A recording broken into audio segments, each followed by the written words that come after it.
What are your Disney Vacation Club dues gonna look like in 10 years?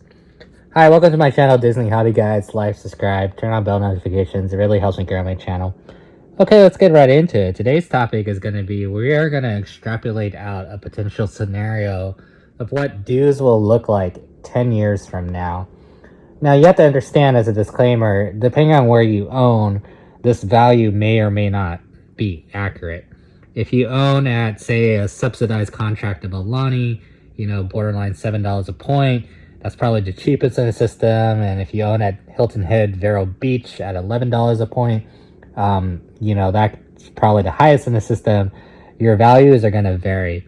This is also under the assumption that the current rate of inflation that's been seen at this particular resort, which is the Villas at the Grand Californian, is going to be sustained and it's going to get worse. So this is kind of an overestimation, if you will, but also completely possible given that Disney's inflation is kind of getting out of control here. So let's take a look. And just for background, all of these numbers are from the Villas at the Grand Californian back all the way to 2009 when it first opened, all the way up until 2020. These are all confirmed values, right? And then we're going to extrapolate out the next 10 years, okay? So let's kind of just look at some history back here. Back in 2009 when it first opened up, it was $3.82.15 a point. On 200 points, we're going to use that as a basis. We're going to base everything on 200 points in the system. That would cost you $764.30 for those 200 points for that year, 2009. Now, you have to understand, unless the Villas of the Grand Californian opened January 1st of that year, you are not going to see that entire sum for that year. You're going to get a prorated amount depending on how much time has passed since you closed on your contract. So that's $764 is just unrealistic, okay? You have to keep that in mind. And also you have to understand too, dues don't care about where you purchased your points. You can buy resale, you can buy direct. It does not matter. Your dues are not going to change unless that resort had an older contract with subsidized dues, then it would matter. It's like Aulani is a good example. There was a subsidized amount that you can buy from people that purchased during that time. And those subsidized dues always follow that contract, and they're substantially less than what you would pay if you bought Aulani direct today. So like if you bought the subsidized one, it might be like what, $7. If you buy Aulani direct right now, it might be $8.50 or something like that. I don't know the exact values. I didn't look it up, but it's just an example of when you get subsidized contracts. Okay. So let's look at 2010. If you look at 2010, it was $3.9388 a point, which means that on your 200 points, you would be paying $787.76, which is a 3.07% increase from 2009. And that's really nominal. If you think about it, 3% is really not a whole lot. I mean, most resorts are averaging 5 to 6% on average these days, so 3% is really good, but this is also a very long time ago. So as you can see, as we move down to the years, we're averaging roughly around 4 to 6% every single year for the Villas at the Grand Californian. So if you look at 2021 to 2022, it went from $6.9927 a point all the way up to $7.4824 a point, which is an increase of 7%. And that would cost you $1,496.48.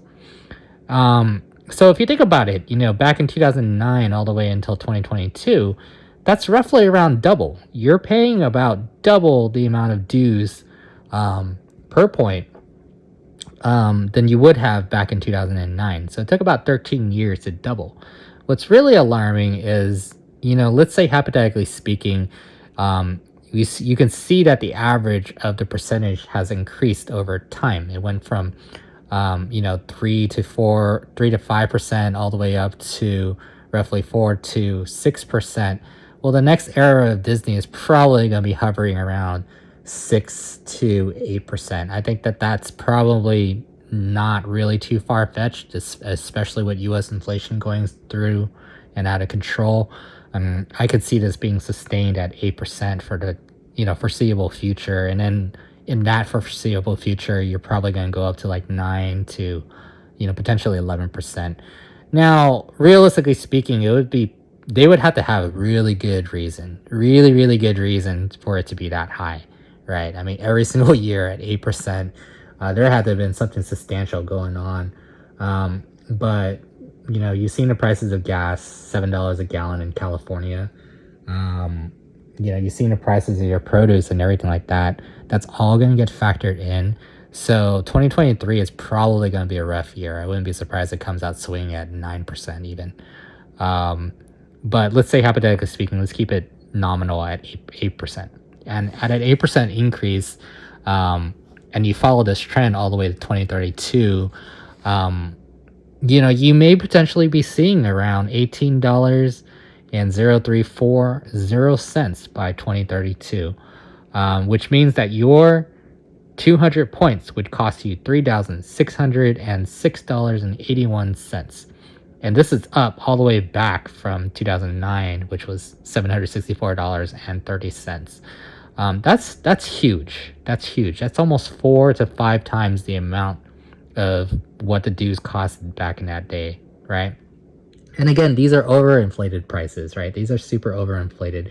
But if you keep on to the trend, it would take potentially 7 years for your dues to double from right now, 2022, versus 13 years before.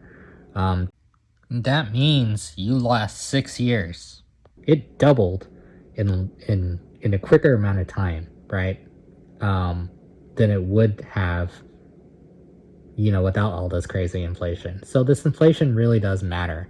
And this also matters because the cost of your ownership is just going to go up over time. Even if you pay off your contract in full, every single year, you must pay this due cost, right? This due cost is going to be there no matter what, as long as you own your contract. And that might matter because if the cost of hotel rooms don't go up proportionally with how much DVC is costing, eventually it'll be cheaper for you just to buy a cash room versus holding DVC. Now, I don't know if that's what they have planned or if they even thought about that or if they even looked at it. I don't know. I'm not a Disney employee. But that's very alarming. You look at the Grand Californian, if you book a cash room, you're looking anywhere from potentially, $600 a night during the cheap season all the way up to maybe potentially $1,200 a night during peak season. That's a huge spread. On 200 points, that's roughly around 8 physical days, give or take, because 100 points gets you about 4 physical days. So I'm just doubling that to 8 physical days. And let's say, hypothetically speaking, it's, about $1,000 a point or $1,000 a night. We're talking about $8,000, right, in cash. It would cost you around $8,000 in cash. Well, if 2032, you're paying $3,600, you're still saving, but you're almost halfway. You didn't really almost save at that point because your dues costed about half than what you would have paid in cash. And on top of that, you're stuck with owning this, right? You have to manage the ownership in this. So is that even worth it at that point? The whole point of DVC is after 10 years, roughly speaking, that's how long it takes. After 10 years, the cost of your ownership should be less than what you would be paying for a hotel room. And that's where you quote unquote profit. That's where you start saving where you wouldn't have saved if you just bought cash every year. So I don't know. I mean, again, this is a very far-fetched kind of extrapolation, but it's something to think about. Is it really worth it at that point to hold DVC in 10 years from now if you have to pay $18 a point for your dues? What are your thoughts about that? Leave me a comment below. Like, subscribe, turn on bell notifications. Thank you. Take care.